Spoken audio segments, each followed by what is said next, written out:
తెలంగాణ రాజధాని హైదరాబాద్లో అత్యంత ప్రతిష్టాత్మకంగా నిర్వహిస్తున్న మిస్ వరల్డ్ పోటీలు ఫైనల్స్కు చేరుకున్నాయి.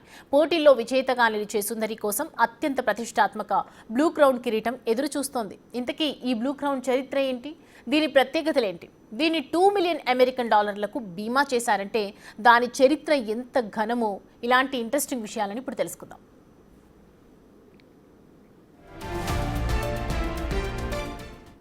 మిస్ వరల్డ్ పోటీల్లో విజేతగా నిలిచిన ప్రపంచ సుందరికి కిరీటం అలంకరించే సంప్రదాయం మొదటగా 1955 నుంచి మొదలైంది. ప్రస్తుతం మిస్ వరల్డ్ పోటీల్లో వినియోగిస్తున్న కిరీటాన్ని బ్లూ క్రౌన్గా పిలుస్తున్నారు.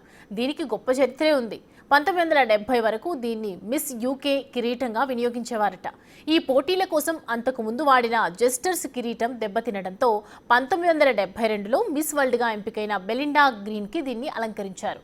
ఆ తర్వాత బ్యూటీ విత్ ఎ పర్పస్ ఇనిషియేటివ్లో భాగంగా queen Elizabeth II miss world సంస్థకు ఈ క్రౌన్ని బహుకరించారు. ఆవిడకు ఆభరణాలు తయారు చేసే వ్యాపారి గారార్డ్స్ ఈ క్రౌన్ని డిజైన్ చేశారు. అలా 1979 నుంచి స్వల్ప మార్పులతో మిస్ వరల్డ్ విజేతలకు కిరీట ధారణకు దీన్ని వాడుతూ వచ్చారు.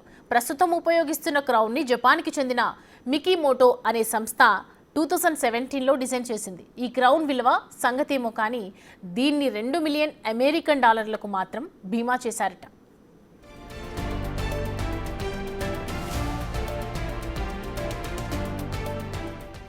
ఈ క్రౌన్ను తుది పోటీల్లో జరిగే కిరీటధారణ వేడుకలో మాత్రమే వాడతారు. ఆ తర్వాత విజేత రెప్లికాతోనే ఇతర కార్యక్రమాలకు హాజరవుతారు. ఇది కూడా చాలా ఖరీదైనది. నీలిరంగు గ్లోబ్, దాని చుట్టూ వైట్ గోల్డ్లో మెరిసిపోయే 6 తెల్లటి బ్రాంచెస్ వజ్రాలు, ముత్యాలు, నీలాలు, స్ఫటికం వంటి జాతిరత్నాల మేళవింపుతో దీన్ని తీర్చిదిద్దారు.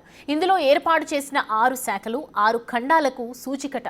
నీలం, తెలుపు రంగులు దేశాల మధ్య సమగ్రతను చాటుతాయి. అంతేకాదు ఈ కిరీటాన్ని విజేతలకు సరిపోయేలా అవసరాన్ని బట్టి సర్దుబాటు చేసుకునేలా డిటాచబుల్ బేస్తో తయారు చేశారు.